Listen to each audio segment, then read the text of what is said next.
Un prince, une ancienne députée, des ex-officiers militaires d'élite, un chanteur lyrique, un pilote de ligne, un célèbre chef de cuisine, des employés, tout ce qu'il y a de plus ordinaire. Voici la liste hétéroclite des 25 personnes arrêtées après qu'un projet de coup d'État ait été déjoué par les services secrets allemands. Analyse. Le 7 décembre, l'annonce du démantèlement d'une officine terroriste en Allemagne a fait l'ouverture de tous les journaux télévisés. L'information a provoqué une onde de choc dans un pays qui a assisté en direct à l'arrestation télévisée de diverses personnes, toutes accusées d'avoir voulu perpétrer une tentative de coup d'État visant à renverser les institutions en place, prendre le Reichstag et instaurer une monarchie. 25 personnes aux profils différents, issues de toutes les couches de la société. À la tête de ce groupe, le prince Henri XIII de Reuss, dont les racines généalogiques plongent au plus profond de l'histoire du Saint-Empire romain germanique et dont la famille fut à la tête de son propre État jusqu'à la chute du Second Reich en 1918. Tous sont membres ou sympathisants d'un mouvement appelé les Reichsbürger, citoyens du Reich, qui connaît un regain d'intérêt depuis une décennie en Allemagne. Selon eux, l'État fédéral, qui reposerait sur un flou juridique, n'a aucune légitimité constitutionnelle.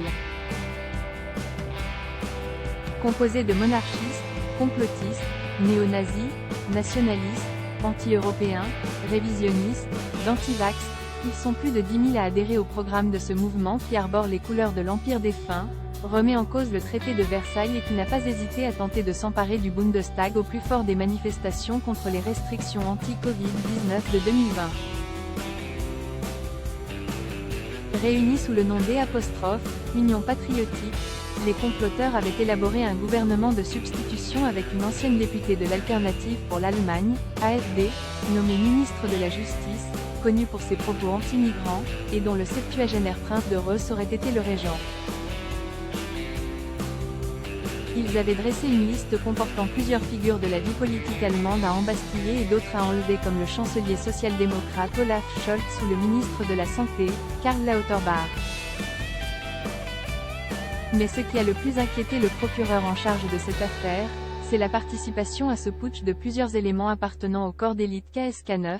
En 2017, un complot avait été déjà découvert, mêlant pas moins de 200 membres de la Bundeswehr, l'armée allemande, visant à s'emparer du pouvoir et à assassiner diverses personnalités politiques de la droite comme de la gauche.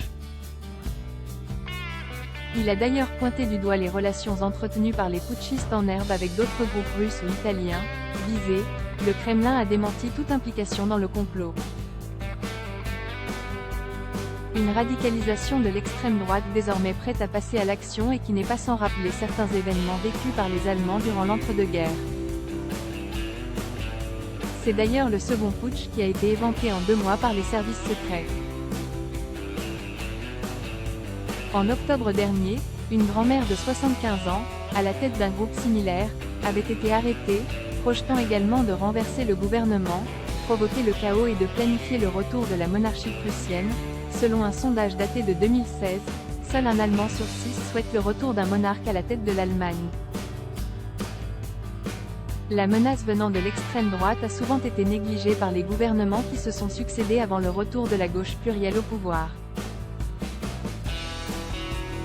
Le dispositif déployé à travers toute l'Allemagne, 3000 policiers, démontre que l'affaire reste d'une ampleur conséquente, d'autant que le ministre fédéral de l'Intérieur a annoncé que d'autres personnes, une vingtaine de plus, étaient aussi recherchées pour leur participation à cette tentative de putsch. Seconde force d'opposition, l'AfD, mouvement d'extrême droite qui compte 79 députés au Bundestag, s'est empressé de se désolidariser de ce complot, le condamnant vivement, tout comme le chef de la dynastie Reuss qui a regretté que son cousin se soit « perdu », ou encore le prétendant à la couronne impériale, le prince Georg Friedrich de Hohenzollern qui a rappelé son attachement à la démocratie. Un complot qui tombe assez mal pour l'arrière-petit-fils du Kaiser Guillaume II, dont se revendiquent les Reichsbürger, alors que celui-ci tente de récupérer les biens dont sa famille a été expropriée en raison de ses liens étroits avec le régime nazi.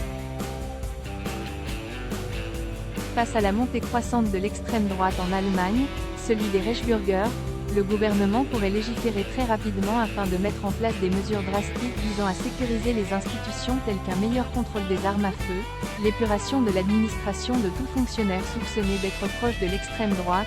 En mai dernier, 17 policiers ont fait l'objet d'une procédure disciplinaire en raison de leur lien supposé avec la mouvance néo-nazie dans le seul état de Saxe-Anhalt, ou encore une surveillance du parti AfD considéré par une majorité d'Allemands comme une menace sérieuse d'atteinte aux libertés en cas d'arrivée au pouvoir dans le pays.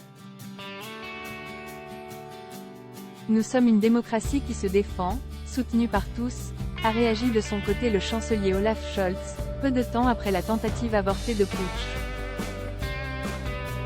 Ceux qui veulent diviser, ceux qui prévoient un coup d'État violent, doivent compter avec nous, a-t-il averti d'un ton ferme sur son compte Twitter. Le tout sur un air de déjà-vu.